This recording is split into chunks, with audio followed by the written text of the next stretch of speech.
listeners. This is another lesson of Too Good for Drugs. Now, in our last lesson, we discussed friendships and peer influence. We bond with others when we share experiences, find common interests, and matched values. So, to start today's class, we're going to start with a little experiment. So I want everybody to turn to page 15 in the section titled Kick a Habit. What you're going to do is I want you to read that sentence under Kick a Habit. And it says, Lillian Mitford started smoking cigarettes. Lillian's friend said, smoking stinks. What a disgusting habit. So I want you to copy that sentence. But here's the catch. I want you to don't cross your T's and don't dot your I's. All right. So when you copy the sentence down, don't cross your T's and don't dot your I's. All right. And see how hard that is for you. And try to finish the sentence in under a minute. All right. Now, was that hard to do for some of you all to not dot your I's or cross your T's? It probably was, because it's a habit, right? And habit is when you do something without even thinking about it. There's many different habits we have. For example, saying like all the time, or putting your left sock over your right before your right sock. There's many different habits, or biting your nails. So drug use can be a habit too, and it can be hard to break. Now, so what's the harm in trying a drug just one time? Do you think someone who starts using a drug wants to become addicted? No, they don't. So we're going to go over the stages of addiction. And I want everybody to look on the right-hand side of page 15. And these are the stages of addiction. And we're going to go over each one of them, all right? Now, the first stage is stage 1, which is called experimental use. Now, the user's first-time experience typically occurs in a social setting, like a party where the drug's available. The user at this stage might be curious about the effects of the drug and try it on impulse. Just this one time, they say. And the user doesn't expect to become addicted to the drug. That's stage 1, experimental use. Now, stage 2 is pattern use. At this stage, the user doesn't purchase drugs and doesn't plan to use them regularly, but will use drugs if they are available. This use begins a casual use and typically does it in a social setting. So stage 2 is pattern use. Now, stage 3 is problem use. And at this stage of addiction, the user buys drugs and plans when and where to use them. Drug use has been going on some time now, and the drug begins to run the user's life. So stage 3 is problem use. Now, last stage is stage 4, which is addiction. At this stage, the drive to find and use the drug is all that matters. Despite the consequences, the cravings are so strong, users feel compelled to keep using the drug just to feel normal. Keep in mind that while addiction follows a course of progressive stages, these stages progress at different rates for different people.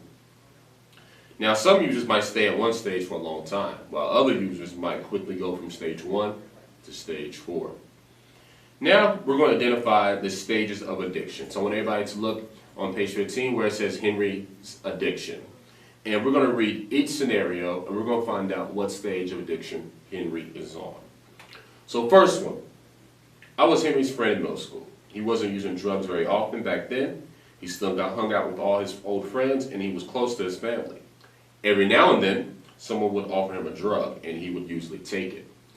He said he was getting used to it, and he didn't feel so out of it, like he did the first few times he used the stuff. Henry seemed okay, but he wasn't thinking about all the time, and he never bought it. He could take it or leave it. So the answer to number 1 is stage 2, pattern use. Now, number 2, I was a friend of Henry's for years, and we played on the same baseball team. And I started to notice a change in Henry's behavior. He missed several practices and stopped hanging out with his regular friends to hang out with people that used drugs. He began to plan when and where he would use the stuff again, and his parents didn't know because Henry would lie about who he was with and where he was going. He missed important baseball games and his grades dropped. So the answer to that is stage 3, problem use. Now, number 3. When I met Henry, he was fun and really smart. He was active in all sorts of clubs and had lots of friends. I remember the first time he used the drug. We were at a party and some other friends offered us something. Henry was kind of curious and they were all pressuring us. I made an excuse and said no. Henry said, "Why not?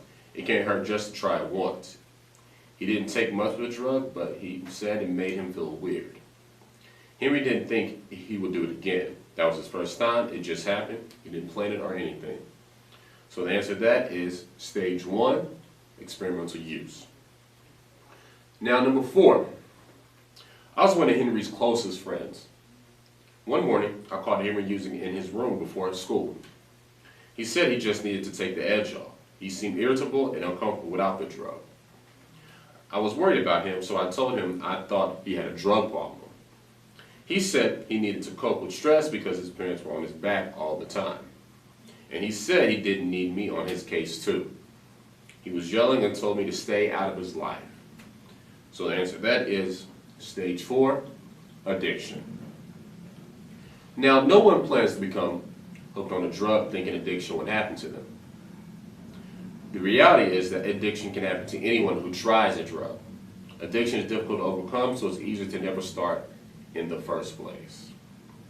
Now, did you know most teens never start or experiment with drugs? Most teens resist drug use and risk behaviors because they don't want to interfere with their lives. So I want everybody to turn to page 16 in the section titled Resilient Me. And let's look at 6 sets of healthy activities to identify the most fitting set of alternatives for each of the common pressures. For example, the first one says to feel older. What set of healthy activities would be most useful to manage this pressure? And the answer to that is C.